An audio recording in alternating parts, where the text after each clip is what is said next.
Hi friends, welcome to our Wilderness Basics series. We want to create a fun place for you to learn super basic nature, bushcraft, and wilderness skills. This seems like a basic skill that some people, you might feel embarrassed to say, well, I don't know how to light a match and to do it effectively. So today we are going to teach you how to be very effective with that simple thing called a match.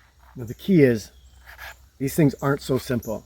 There's actually a complex mix of chemicals in here that make sure that this works. Now, like a lot of the skills that we're going to share, we're not just going to show you the motions to go through. Because whenever you're applying a skill, unless you're in your garage practicing it, you're applying it under real life conditions, right? Wind or, I don't know, wetness or something. Exactly, Yeah. exactly. So if we understand the principles involved in a skill, then we can adapt those principles to whatever situation we're facing. Now, another thing that comes up with matches is that these can be a little intimidating. Are you a little scared of these? When I first learned, I had no idea how to do it because I was always told that I should have my thumb or whatever really close and then just pull it away in time to light it, and then I wouldn't get burned somehow.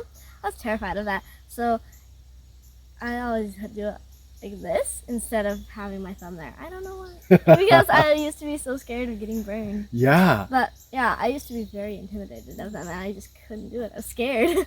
These generate a lot of heat on the tip. And that flame, of course, is going to continue down the length. We'll talk about that in a moment.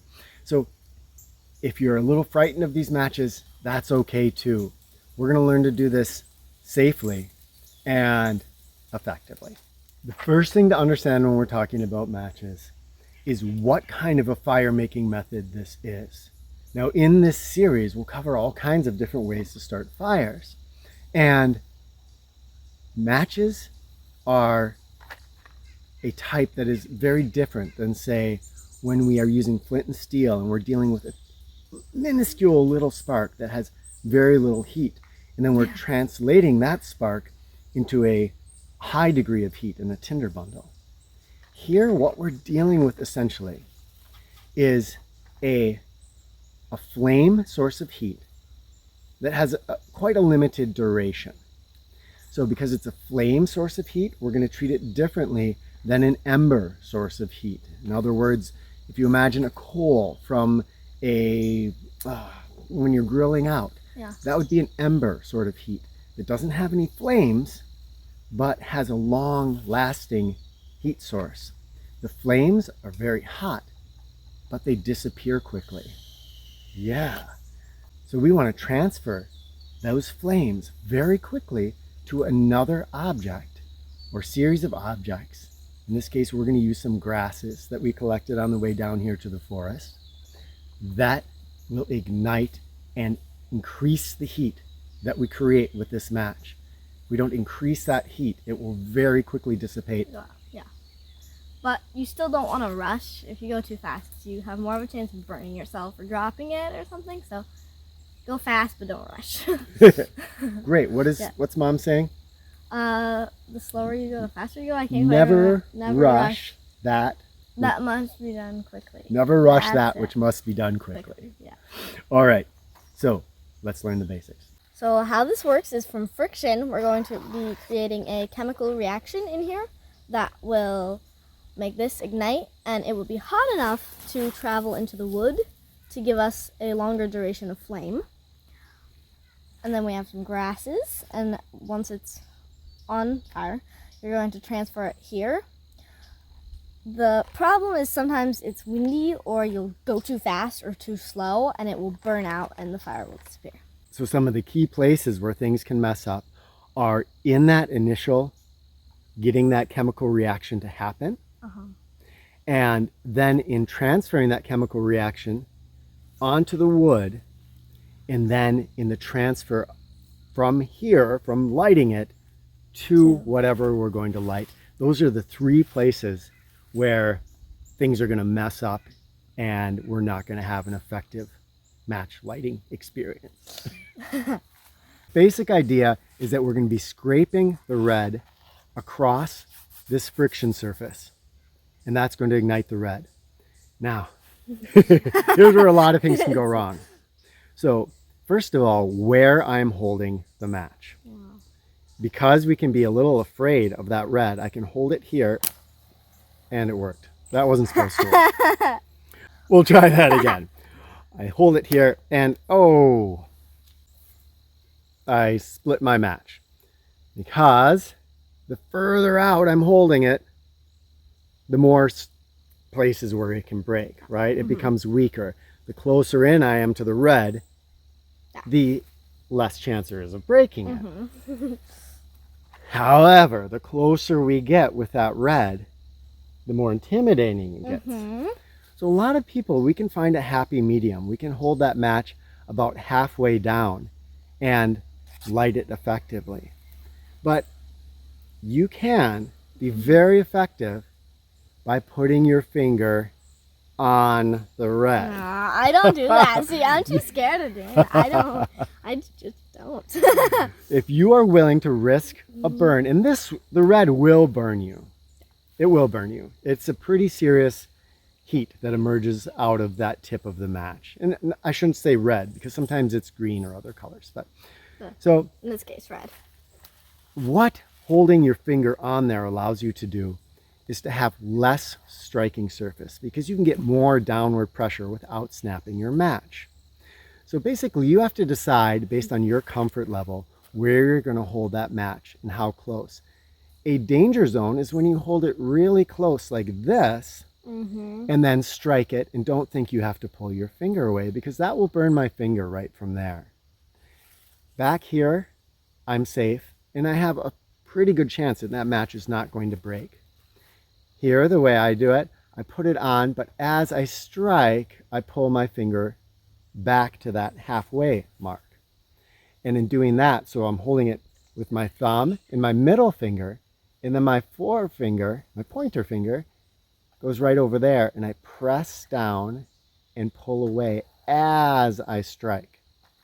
Now, a lot of people, if you use matches on a regular basis, you're going to run out of striking surface, because we tend to whoosh, go across the whole way. So this allows me, if I'm going to use this box of matches a lot, to conserve it and to just, for instance, light right here on the edge. I'm going to secure my box in some way. Here I'm holding it against my chest and with my hand pressing. We'll show you some other ways to hold it. But here, by pressing down, I can get just very edge being used, and I haven't really degraded that surface. You can see some long marks here where people have used it from here, and that will degrade the surface over time. But still, you're going to get a lot of strikes even if you use that halfway method. So I'd advise starting with that halfway method.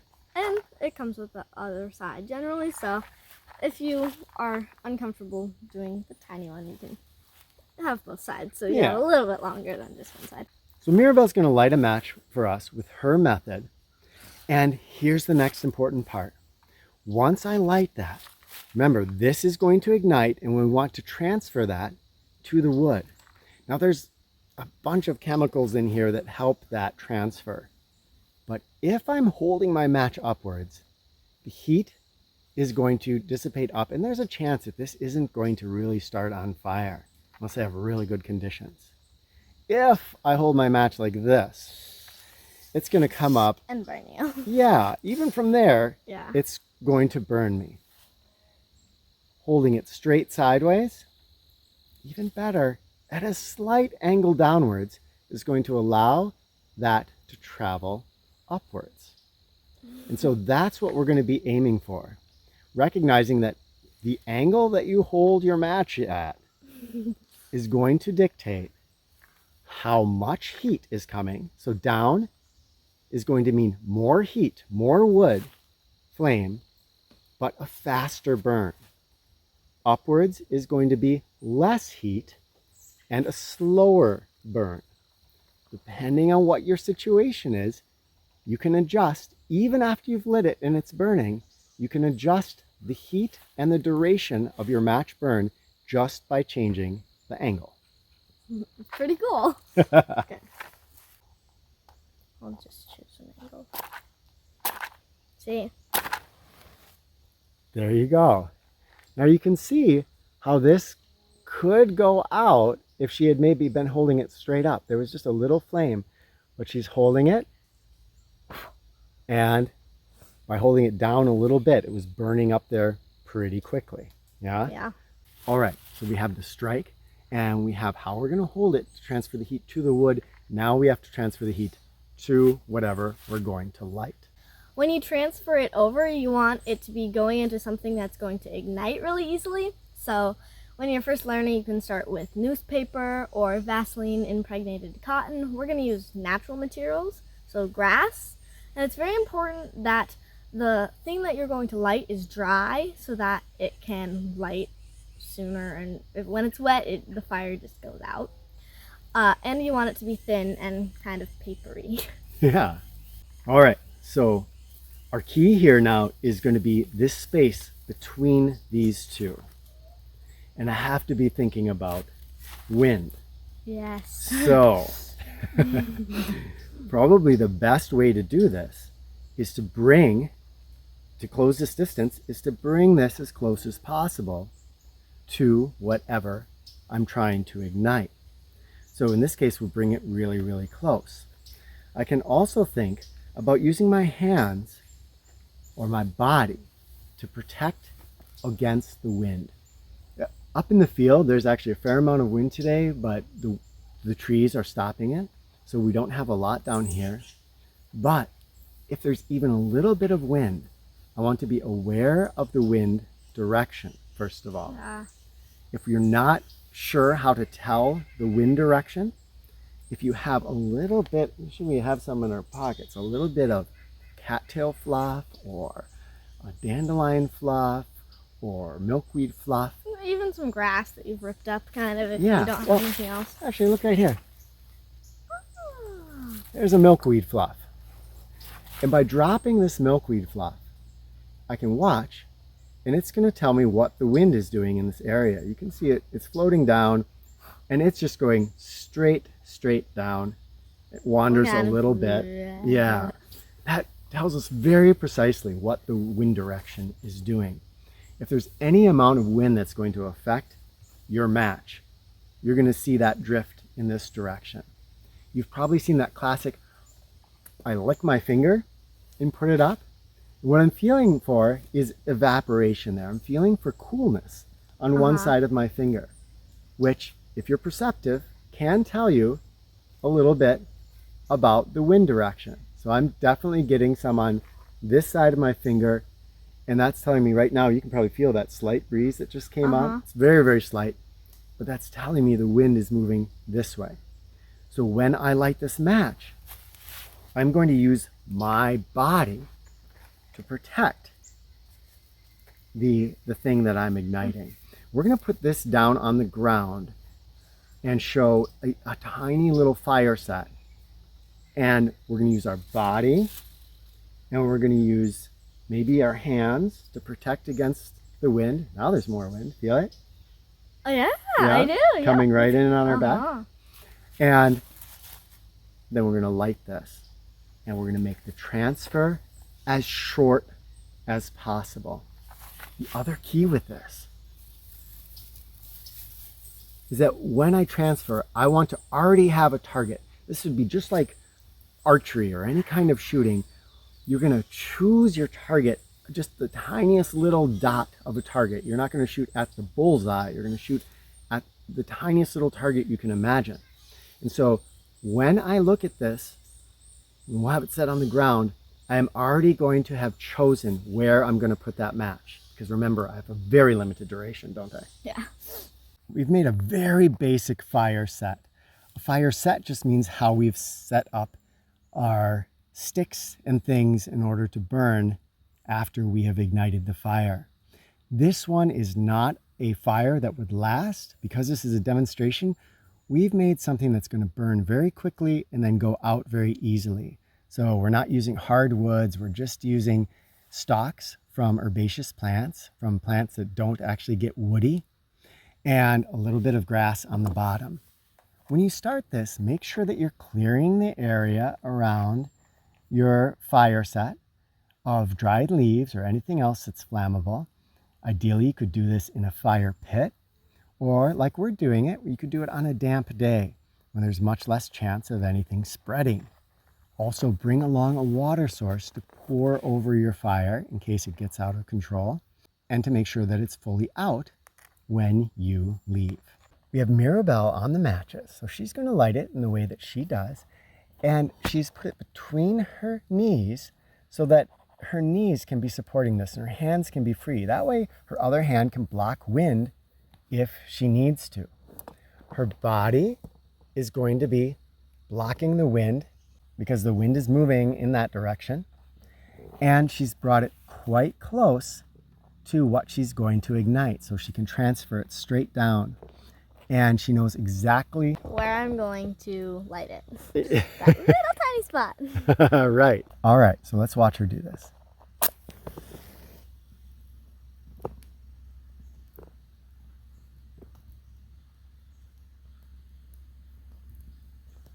So she's lit it underneath.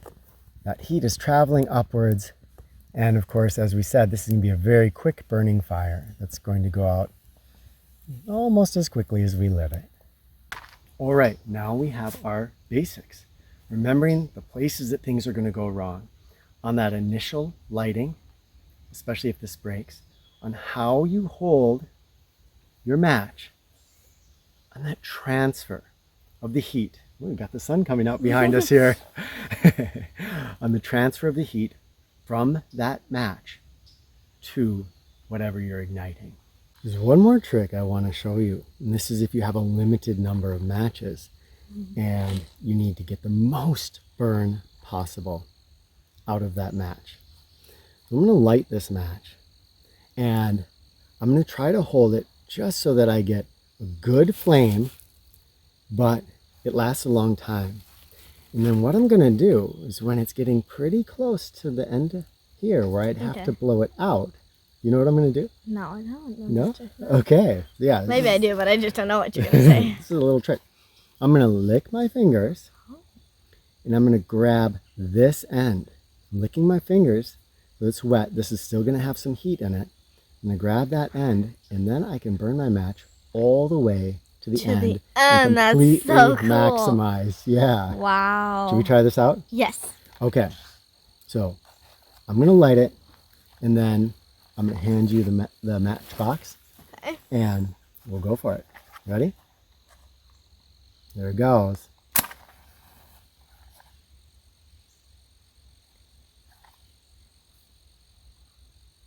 She's protecting from the wind. You could see it was kind of in the danger zone there.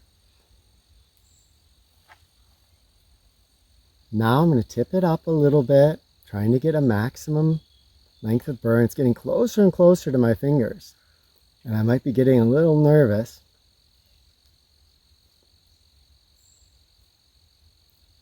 Now I can transfer over, and I can get a last little bit of burn out of my match. What happens if it breaks when you grab it? Because it's kind of ashy there, so you don't want to grab the end. Very end, I'm assuming. You want to grab more. That's a good, and you can see how delicate it is. That's a really good point about this. So you're going to give it a try? You want to grab more here versus grabbing at the very end, because it'll there's, again, the chemicals in here, they kind of turn it into you notice this doesn't drip off ever. Yeah. That creates a slag, and sometimes that can stay hot in there. So I'm going to not grab the very tip, but I'm going to grab a little bit further in. It may still be warm, but if you put a good amount of saliva onto your fingers, it's going to be only warm. It's not going to burn you. And then you're going to have to be delicate with it because it will break easily. And I'm going to want to tip it up pretty aggressively. Okay. Because there's just a little teeny bit of wood there. It's not going to have a lot of power, but if I tip it up. Okay. Okay. You going to give it a shot? Okay. Okay. Nervous? Yeah, slightly actually, yeah. Okay. So can you take the matchbox when I light it? So I wait and I wait. Tip it up, right? Yeah, that's really burning well. So you could tip it. Oh goodness, this is kind of gonna burn me. Okay, you're ready. Ouch.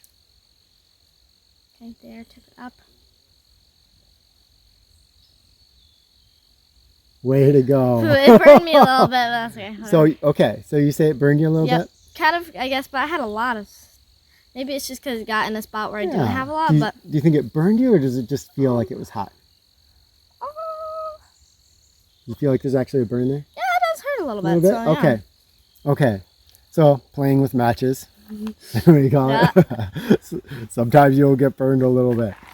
But that is a way that we seldom have to use that. Yeah. But if you have a very limited number of matches, you're having trouble getting it started, that's a little bit more of an advanced match skill to get the very last little bit of heat out of every single match. Now, these videos are made much better by your contributions. So down in the comments, share your tips or tricks with starting matches and starting fires with them. Yeah. We really want your help to make this the best video possible. Any parting thoughts? I don't think so. Thanks for watching. Yeah. All right. Can't wait to read your comments. Yeah. Love to you all.